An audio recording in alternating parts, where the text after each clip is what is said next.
behind all the bluff and bluster, this government and the path that it is pursuing, I think, is dangerous.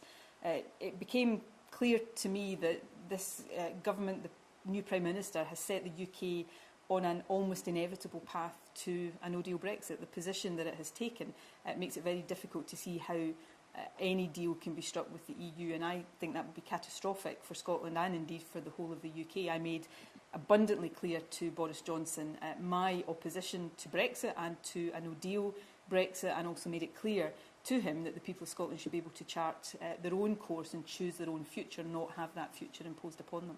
Well, he says he wants to get a deal, but what is not clear to me, and I asked him this directly, is how he intends to get from the very hardline fixed position he's taken to a position where a deal is possible if the EU also sticks to the very consistent position it has taken about the withdrawal agreement and the backstop not being open for negotiation. And that is where there is no clarity at all. And that makes me think that whatever Boris Johnson might be saying publicly about his preference being to strike a deal, in reality he is really pursuing a no-deal Brexit, because that is the logic of the hardline position that he has taken. And I think that is extremely dangerous for Scotland, indeed for the whole of the UK. We know from the work we've done the impact that would have on jobs, on the economy, on our universities, on almost every aspect of society in Scotland. And I think it is incumbent on all of us who think that that is the wrong outcome to do everything we possibly can to block it.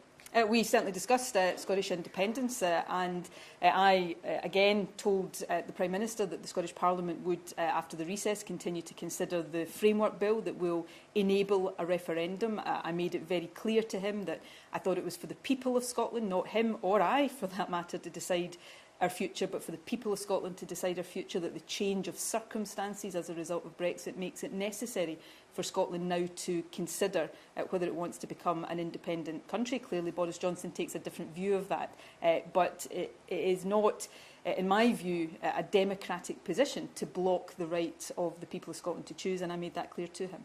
Well, the Scottish Government will consider the timetable over the course of the summer, and we'll make our views known on that when we return after the summer recess. And obviously what happens over that period with the negotiations around Brexit will have an impact on the decision that we make. The current timetable, of course, is for the bill to be on the statute book by the end of this year.